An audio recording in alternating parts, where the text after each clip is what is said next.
Les mains levées, consolation. 1. Consolation. 2. Consolation. 3. Consolation. 4. Consolation. 5. Consolation. 6. Consolation. 7. Consolation. Tu veux acclamer? Hébreu Hébreu chapitre 4.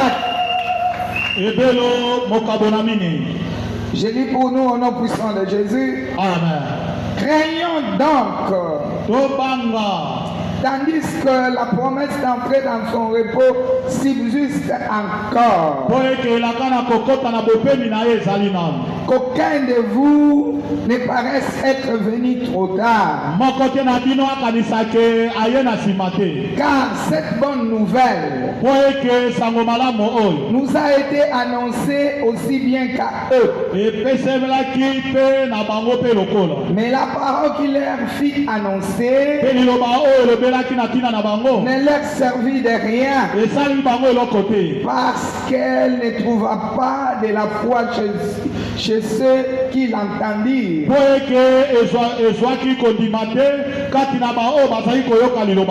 Pour nous qui avons cru, nous entrons dans le repos, selon qu'il dit. J'ai juré dans ma colère, ils n'entreront pas dans mon repos. Il dit cela, quoique ses œuvres étaient achevées depuis la création du monde.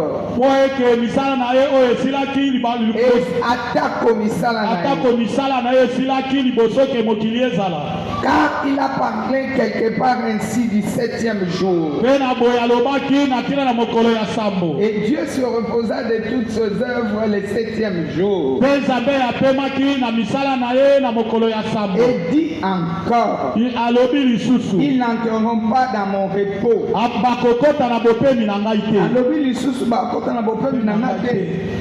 Or, puisqu'il est encore réservé à quelques-uns d'y entrer,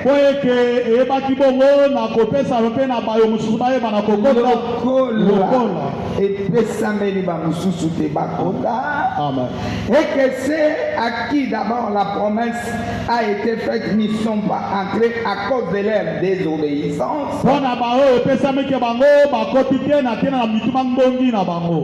Dieu fixe de nouveau un jour. Dieu fixe de nouveau un jour.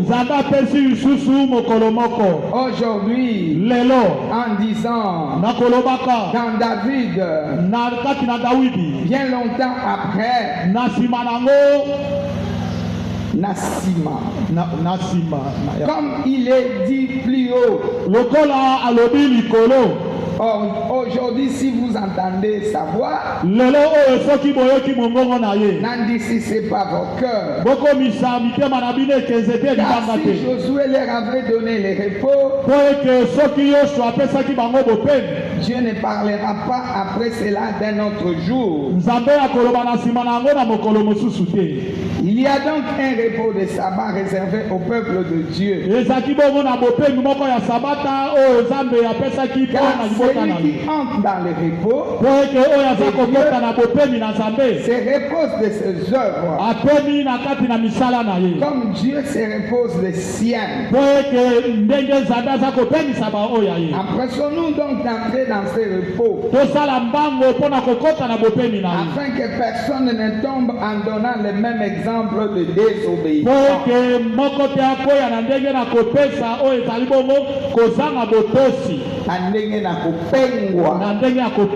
Parole du Seigneur. Je l'aime et je l'accepte. Amen.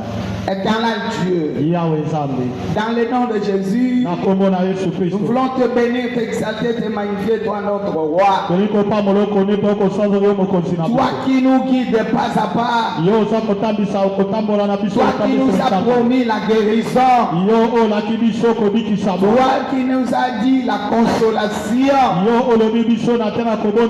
Béni soit ton nom, bénis le ciel ouvert, bénis l'œuvre de des anges. Je te bénis, Saint-Esprit, tu es au contrôle de toutes choses. Et j'amène toute pensée captive à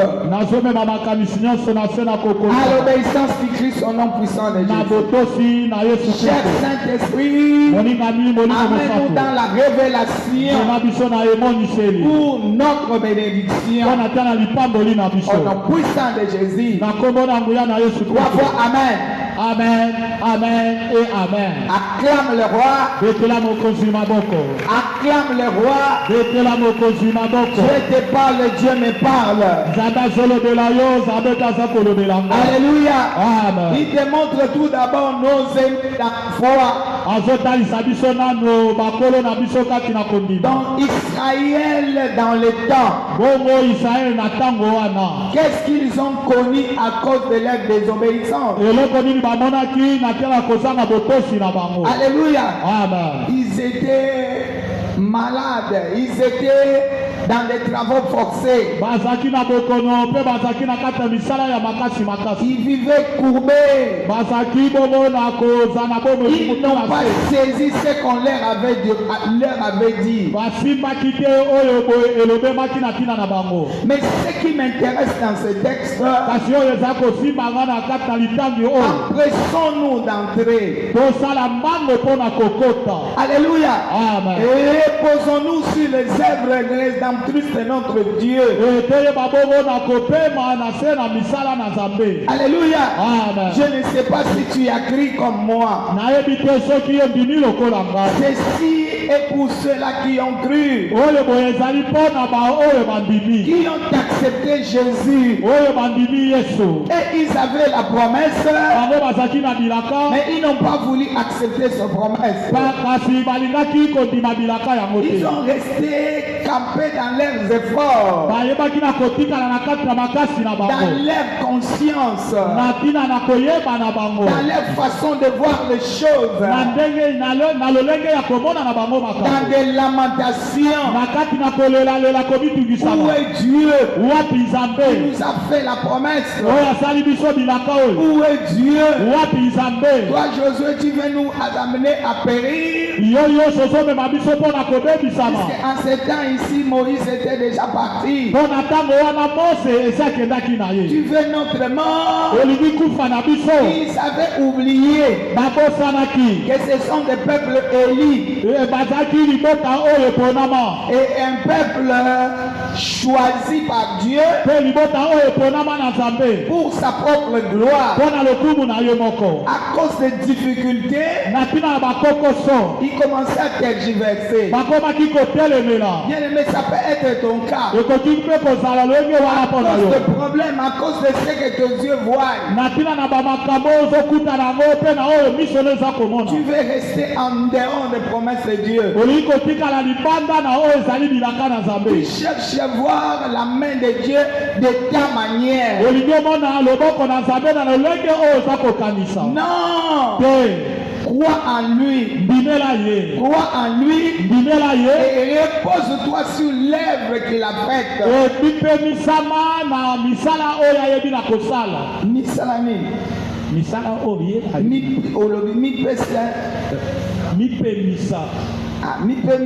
Repose-toi. Alléluia. Amen. Lingala wana nazo yoka mo malamu te. Amivandisa. En quelque sorte. Amen. Amen. Alléluia. Amen. Pour que les gens comprennent bien.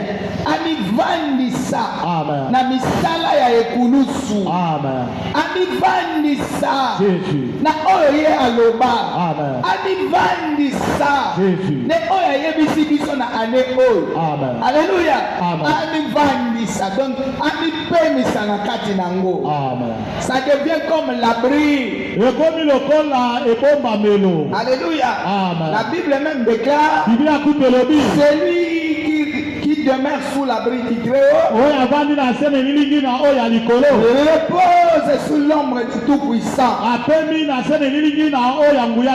Cela veut dire quoi? Il y aura des difficultés, il y aura des combats, il y aura des contradictions.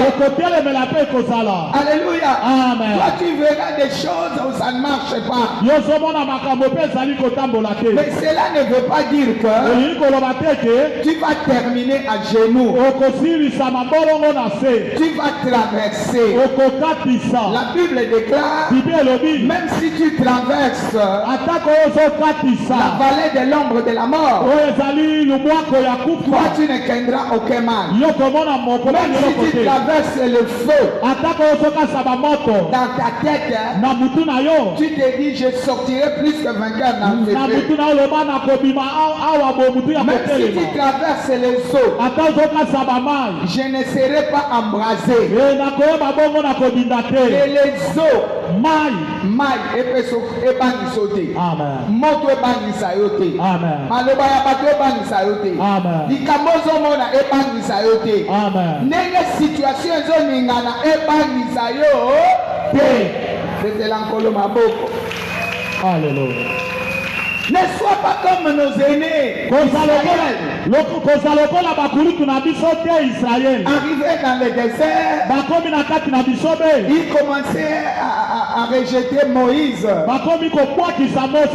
même aussi Josué. Ils se disent,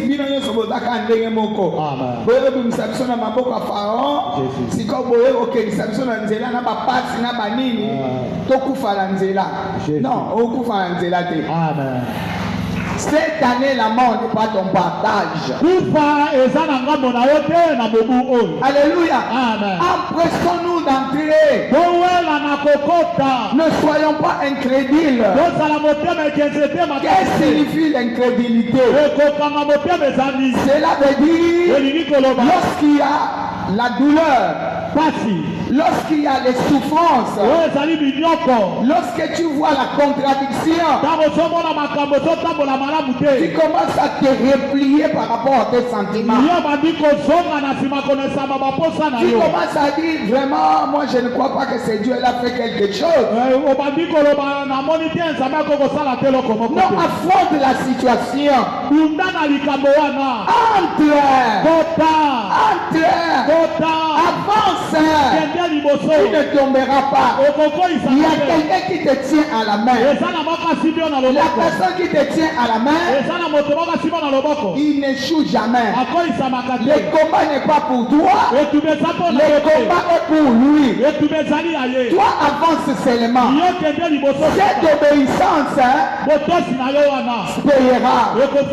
Cette obéissance, c'est la stimulation que Dieu va exaucer. Alléluia. Quand on s'en va ndenge wana, ezopesa nzambe makasi. Azoloba oyo aza mwana nanga. Lipa eza pona bana. Nakobundela lipa oyo po mwana nanga alia. Po mwana nanga akoma tikali nga koma. Comme ça kombo na ngai etombwamaka te esala nini? Etombwama. Lobambala misatu nakobanga te ina. Nakobanga te. Nakobanga te. 3. Nakobanga te. 4. Nakobanga te. 5. Nakobanga te. 6. Nakobanga te. 7. Nakobanga te. Nakobanga te kasi nakobangisa. Ina. Nakobanga te kasi nakobangisa. 2. Nakobanga te kasi nakobangisa. 3. Nakobanga te kasi nakobangisa. 4. Nakobanga te kasi nakobangisa. 5. Nakobanga te kasi nakobangisa. 6. Nakobanga te kasi nakobangisa. 7. Nakobanga te kasi nakobangisa. Assis-toi dans ta bénédiction. Toi tu feras peur.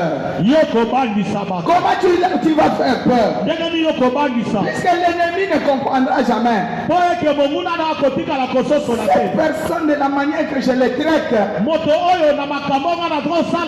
lieu de reculer, Oyasonga na sima. Azonga na sima te. Azokoba na kondima. Akangami. Azotambola. Aza affronter ga. Boye likambo mususu eza na muto. Muto eza ndenge batu bazalaka te. Ya solo poza mutu ndenge batu bazalaka te. Puisque toi tu es guidé par le Saint-Esprit. Le Saint-Esprit ne meurt jamais. Alléluia. Le Saint-Esprit n'échouera jamais. Lorsque les gens verront ton attachement,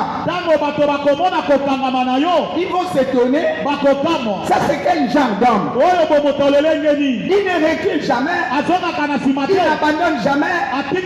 Il ne change pas de langage. Il continue son bon chemin dans la joie. Mais qu'est-ce qui se passe? C'est qu'il y a un plus grand derrière lui. La Bible même déclare: je puis tout par Christ qui me fortifie. Alléluia. Je suis plus que vainqueur par Christ qui m'a aimé. Cela veut dire qu'il y a quelqu'un derrière moi qui m'encourage, qui me dit va de l'avant, qui n'échouera jamais. Moi avec toi, nous ferons des exploits. Regarde, j'ai vaincu la croix. À la croix, j'ai crucifié la mort. J'ai crucifié l'échec. La personne dont tu as peur là, Nalongi Nekulusu, Nanyata Mutunaye, Nabedisa Nisala Naye, Tondo Kinapanda Yango, Ezapo Nayo, Oyo Zomo Nezambo Yakobal, Ezanyoka Yakobal, Akosua Yote, Asana Minute, Ayetwa Banisayo, Oyoko Bangade, Yoko Koma, Yoko Simba, Yoko Datola, Ezamogu, Nayo. Alléluia. Acclame le Seigneur. Quel que soit ce que tu verras. Alléluia. Amen. Si tu es quelqu'un qui a cru, tu te reposes sur les promesses de Dieu. C'est comme ça qu'on dit: entrons, ne craignons pas. Tu restes avec l'amertume. C'est comme Anne était. Anne avec Pénina. Pénina qui était au monde. Anne ne mettait pas au monde. Et pourtant, c'est lui, c'était elle la femme de promesse. Alléluia. Comme elle ne mettait pas au monde, l'amertume était enracinée en elle. Mais dès qu'elle avait compris, dès qu'elle a eu la révélation comme toi, elle a dit non, je ne peux pas continuer dans l'amertume. L'autre met au monde, c'est Dieu qui le fait. Au lieu de continuer avec l'amertume, nakoba na kati ya bololo na motema. Nakoba na kati ya bololo na motema. Malamu nakende pa ya nzambe wana oyo azosalela ye pe bola. Quelqu'un acclame le Seigneur. Anne est allée vers Élie. Arrivé là-bas, elle murmurait. Alléluia. Et le prophète va lui dire: fais passer ton vin. Moi je n'ai pas besoin de ce vin là. Puisque lui pensait qu'elle était ivre. Alléluia. Anne de répondre: je suis une femme qui souffre en son cœur. Je viens auprès de toi, je cherche la consolation. J'ai l'amertume dans mon âme. Et il va lui dire: ta prière a été exaucée. Va en paix. Elle va s'élever Elle a rêvé la paix. Alléluia. Amen. La Bible déclare son visage ne fut plus la même. Alléluia. Amen. Son visage a changé. Cela veut dire elle a cru de ce que le prophète lui avait dit. Alléluia. Amen. La figure a changé. Elle qui était partie en pleurant, elle est rentrée gaie, elle a changé de position. Elle a mangé, elle a bu. Même les gens de la maison commencent à s'étonner. Celle-là, elle a mangé aujourd'hui. Nakutana Nzambe. Nzamba lobelinga. Soka lobi. Azakasi mama loba. Asala kabakamu ya lobaka. O etikali ezaye. O etikali ezaye ngaite. Asokole lo yakoti aliakati asanini. La Bible déclare cette même nuit. Elkana l'a connu. Donc Wetani amemanga Samuel Kassanini. Tu vas remarquer que Samuel dépasse tous les enfants de Pénina. Pénina est resté au premier chapitre. Allez au premier chapitre. Alléluia. Amen. Mais Anne avec son Samuel. Maman Anna na Samuel na ye. Batangi ba chapitre bo mibale. Amen. Premier Samuel na deuxième Samuel. Amen. Eza grâce na yo. Amen. Consolation na yo. Alléluia. Otanga ba chapitre na no tanga te. Amen. Alléluia, je parle à quelqu'un. Na solo de la botumoko. Ba penina soki yo ndimi ba kokweya. Amen. Mais yo koko bati le 31 décembre. Alléluia. Nani mouemwe nikolo ami mouemwe. Les gens vont s'étonner. Akoma boeneni nini? Alléluia. Nandimeli muto ya bongisaka mabumo. Nandimeli muto afongolaka banzela. Nandimeli muto alesaka batu. Nandimeli muto atombolaka. Navandi na maboko na ye. Azolesanga azomelisanga. Nakokauka mukolo moko te. Aza nzete oyo evandi na bitima ya ma. Amen.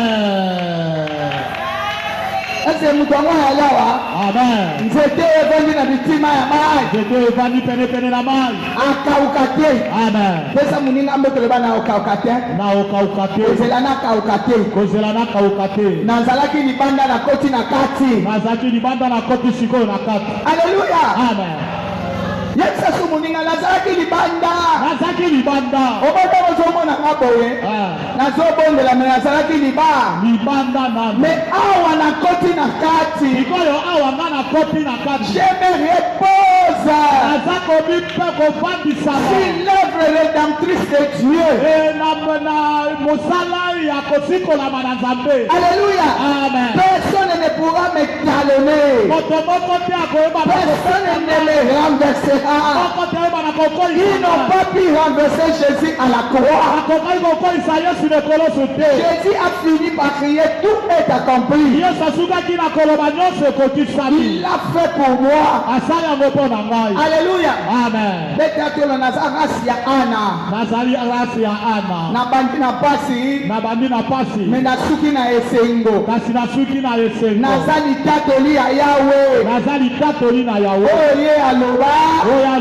Yango ndenge na kobika.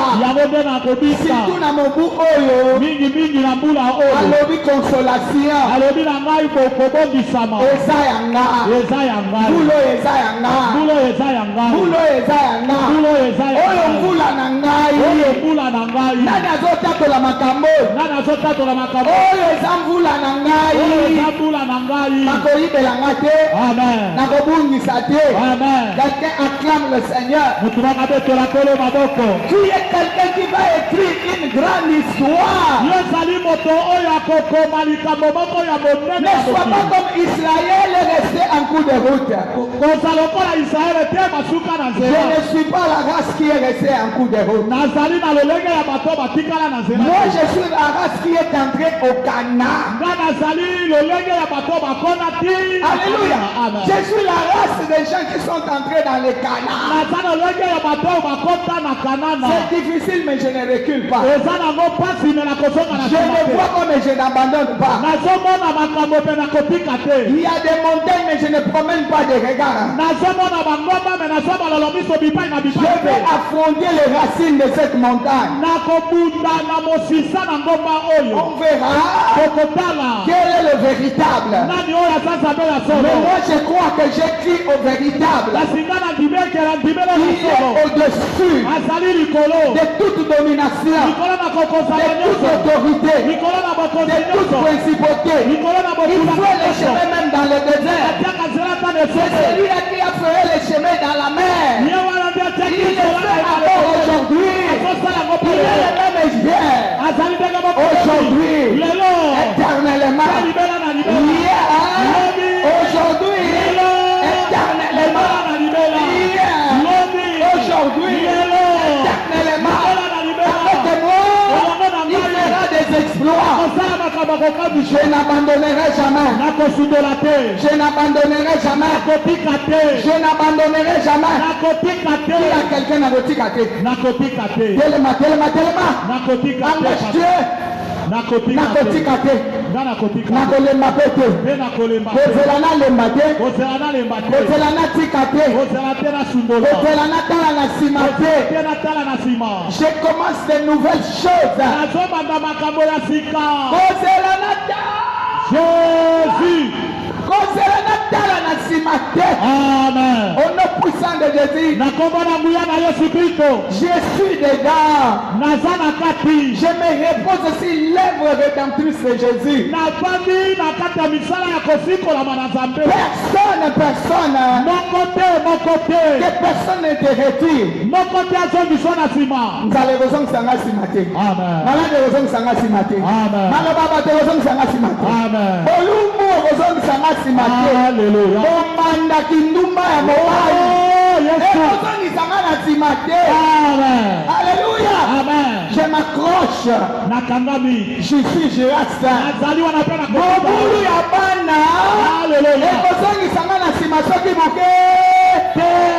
Je suis Gérard. C'est lui qui m'a promis. Et fidèle. Je suis derrière sa parole. Je ne peux pas m'écarter de sa parole. Je ne peux pas porter les amulets. Je ne chercherai pas les tatouages.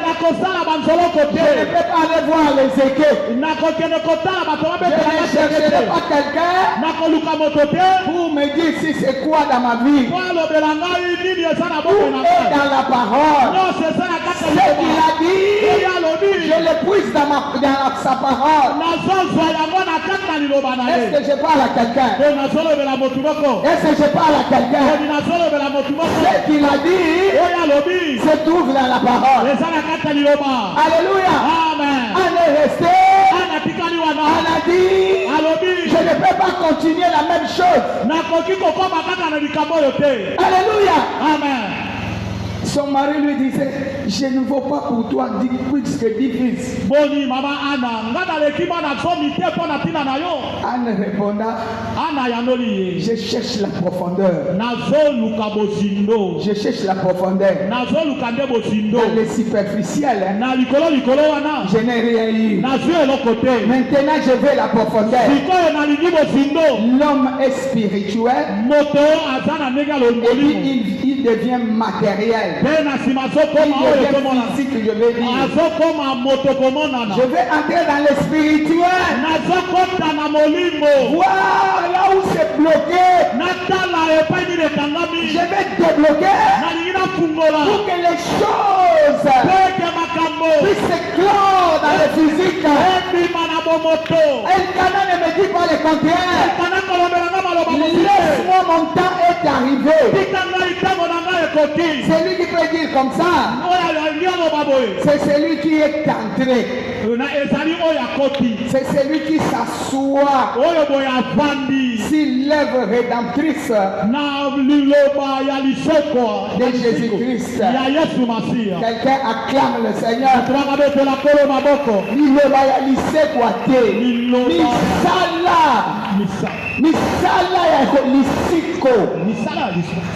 Lycée quoi Lycico. Les rachats. Les rachats. L'œuvre rédemptrice. Voilà. Amen. L'œuvre rédemptrice, c'est les rachats.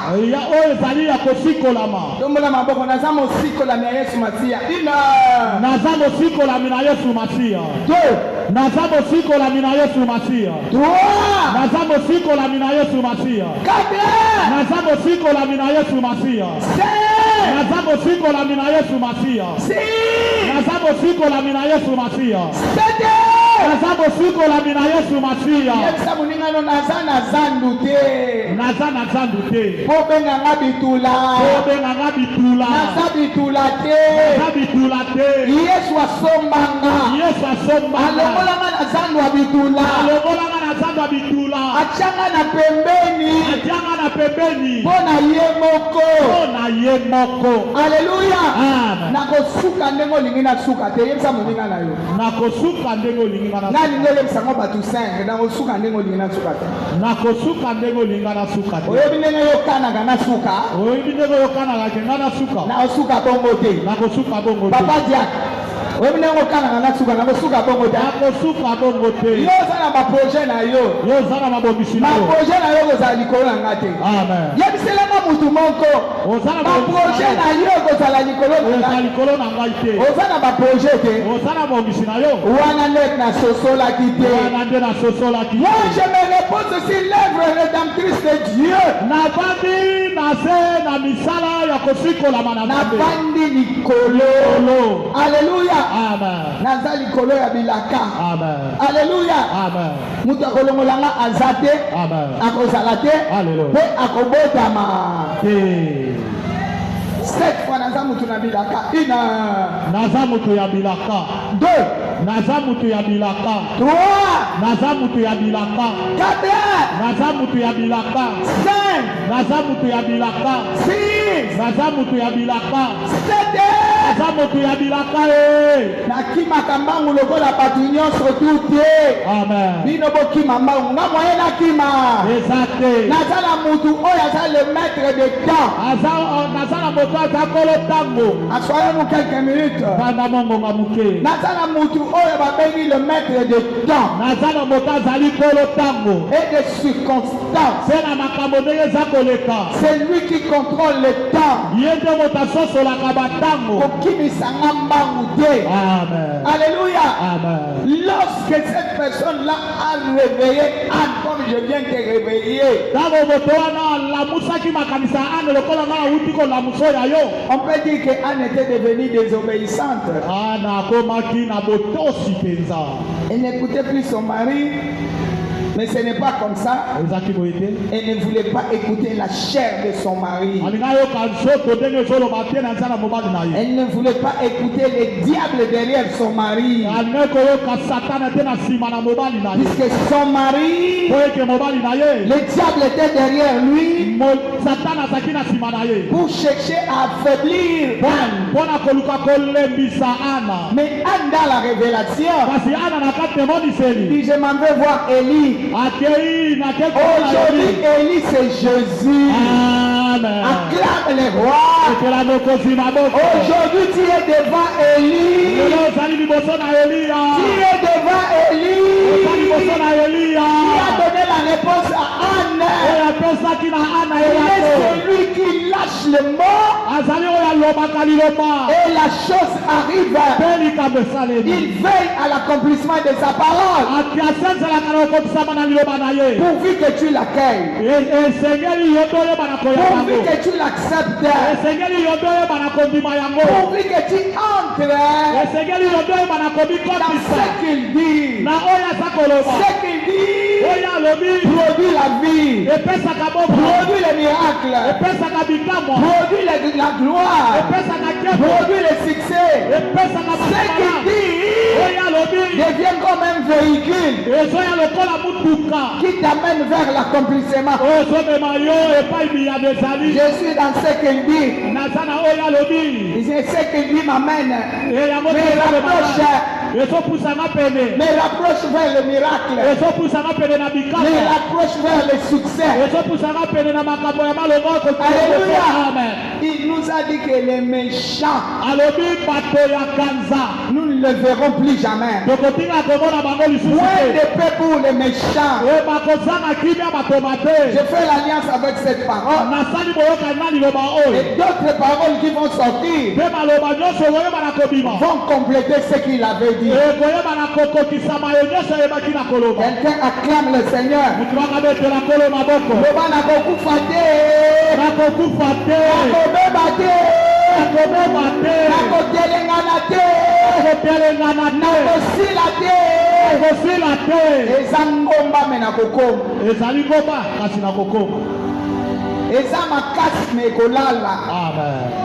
Alléluia. Amen. Et ça compliqué. Jésus. Mais il y a quelqu'un qui s'occupe de ma vie.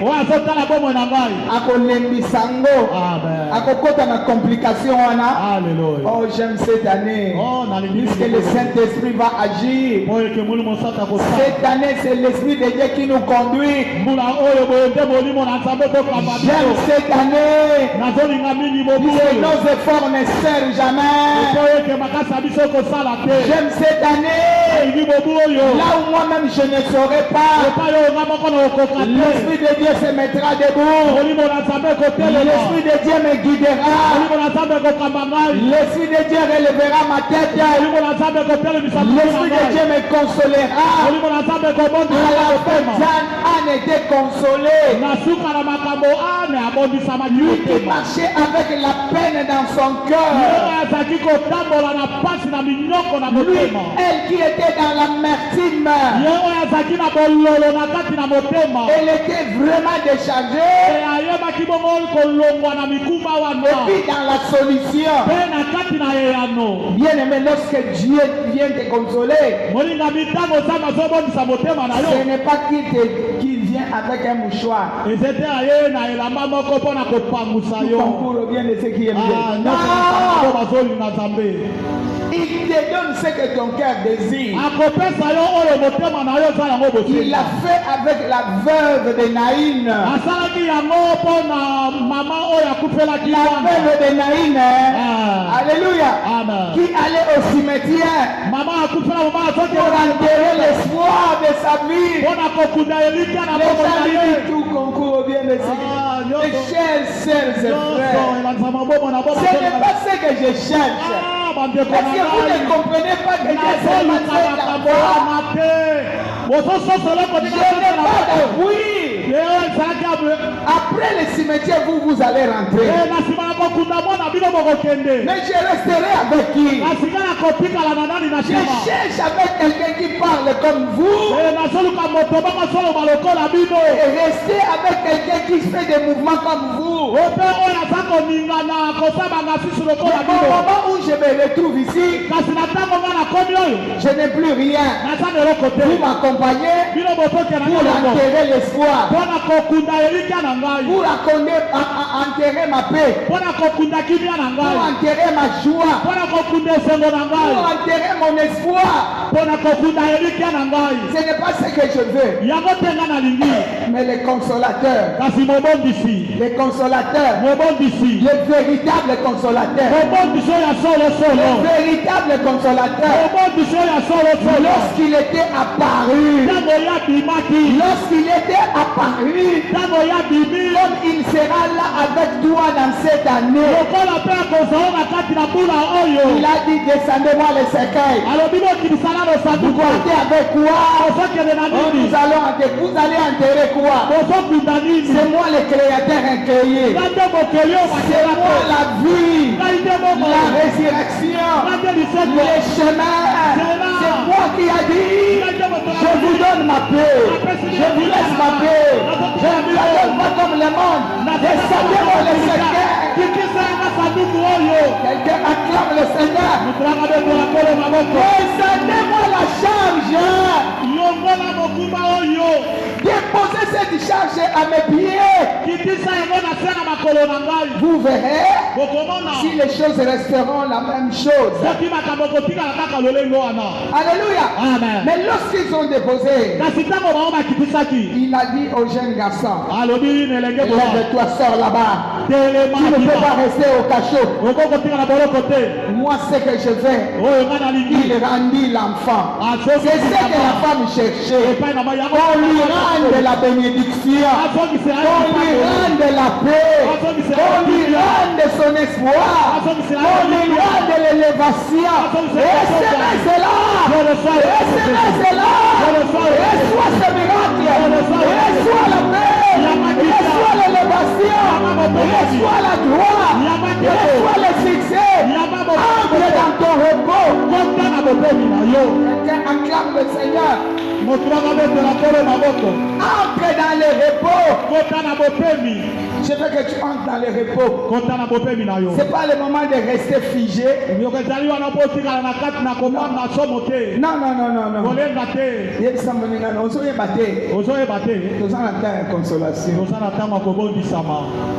Longola bololo na kotema. Longola bololo.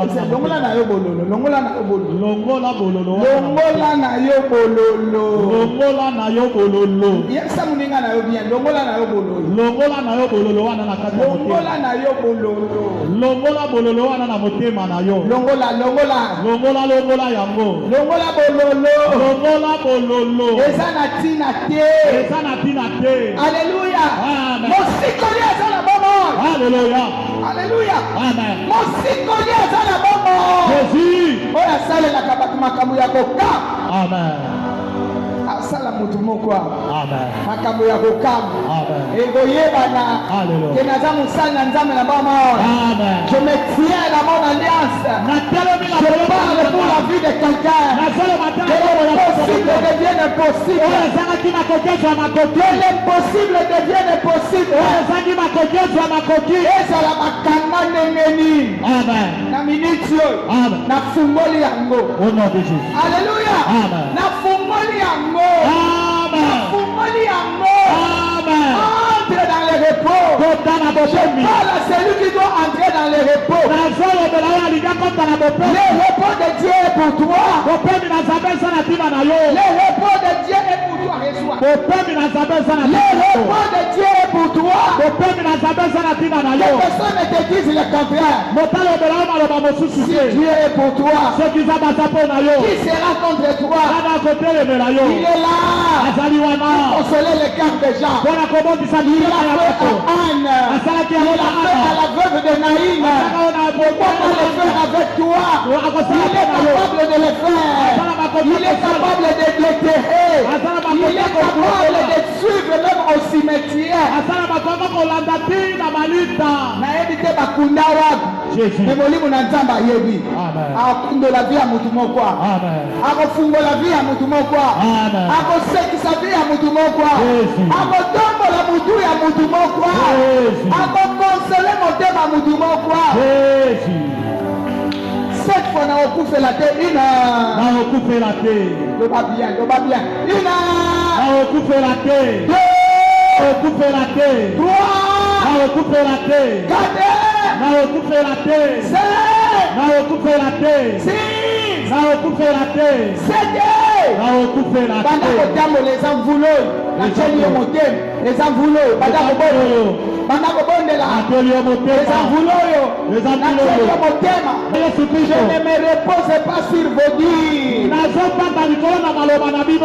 me repose pas sur les dires de mes desseins. Je ne me repose pas sur les dires de ma famille. même de mon chef de famille, qu'il parle,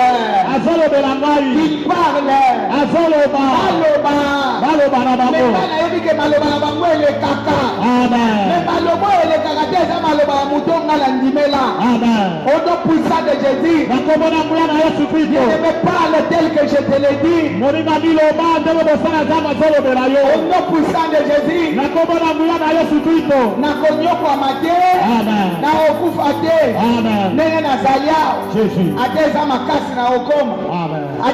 compliqué au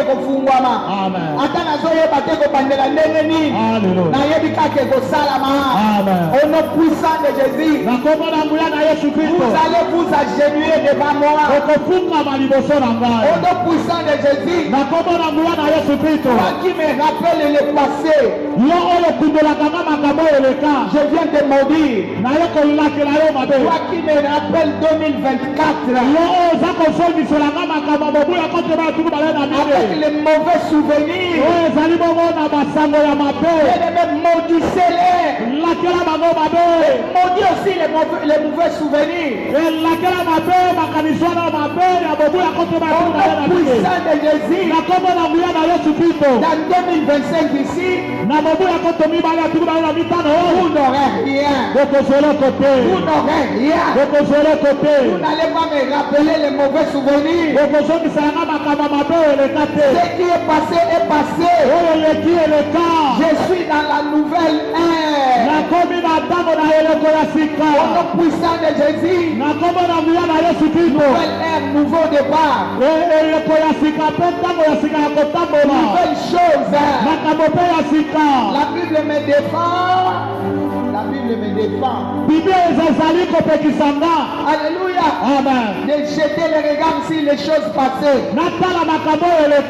Ce qui est passé est passé. Ce qui est passé périmé.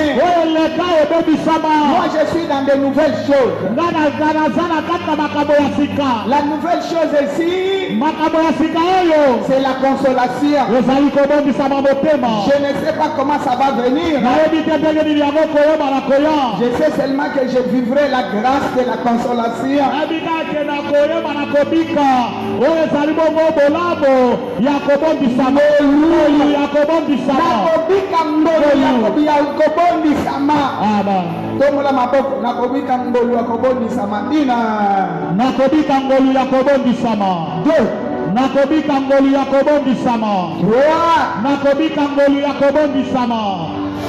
Nakobika ngolu ya kobondisama. 5. Nakobika ngolu ya kobondisama. 6. Nakobika ngolu ya kobondisama. 7. Nakobika ngolu ya kobondisama. Que vous veniez sur un seul chemin. Boya na zela moko. Vous rentrerez par sept chemins. Bokozonga na bazela sambo. Car je sais en qui j'ai cru. Nayebi nani oyo ngana ndimela. Moi je suis la race bénie. Ngana zali lolenga ya bato oyo bapambolama. Au nom puissant de Jésus. Je ne suis pas ce que vous dites que je suis. Moi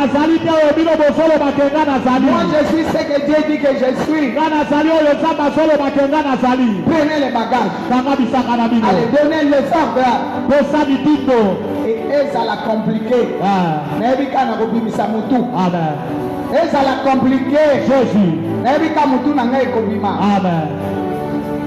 Amen.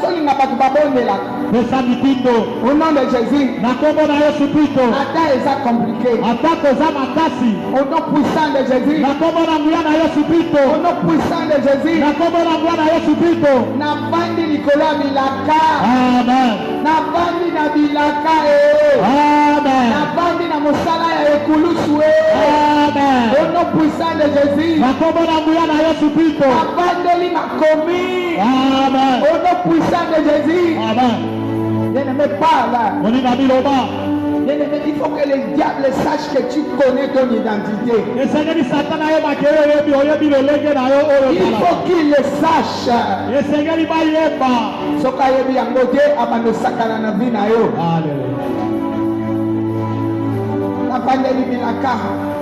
Amen.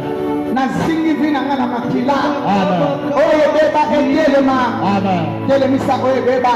Telemisa oye beba na bodo na yo. Telemisa.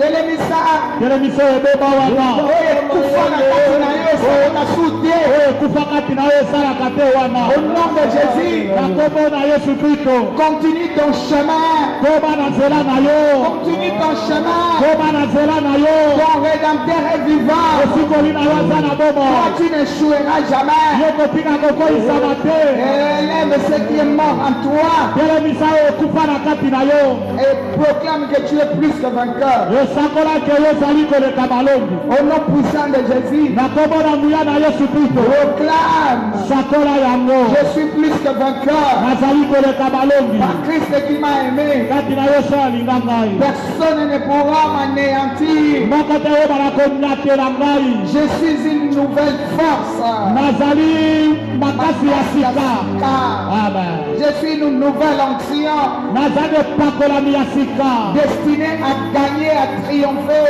oyo ebongisai mpo na kolonga nabombani na mosala na ekulusu ina nabombami na mosala na ekoloso nabombami na mosala na ekoloso ça bien toi nabombami na mosala na ekoloso 4 nabombami na mosala na ekoloso 5 nabombami na mosala na ekoloso 6 nabombami na mosala na ekoloso 7 nabombami na mosala na ekoloso 7 fois mvula na ngai ina mbula na ngai 2 mbula na ngai 3 mbula na ngai 4 mbula na ngai 5 mbula na ngai 6 mbula na ngai 7 mbula na ngai navandisi yango na vie na yo amen éternel Dieu yawe nzambe dans le nom de Jésus na kombo na Yesu Kristo nous disons merci tolobi matondi tu es au contrôle de nos vies oza kotala bomo na rien biso ne pourra nous retirer entre tes mains moko eloko moko tokotela biso na maboko nous na yo sommes enveloppés par le feu et le sang tozingami na moto na makila le sang de Jésus sur notre parcours makila na Yesu na banzela na biso chez nous à la maison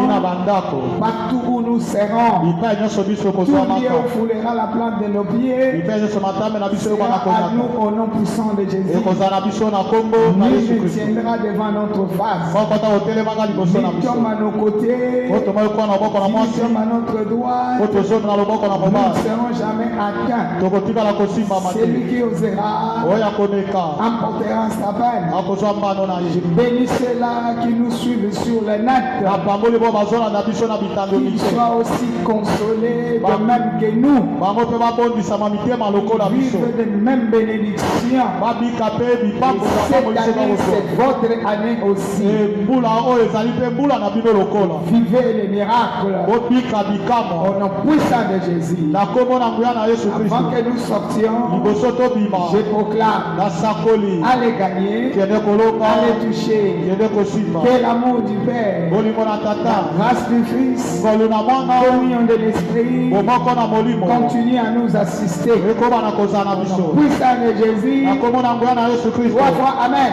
amen amen et amen shalom shalom Dieu nous bénisse nzambe apambola biso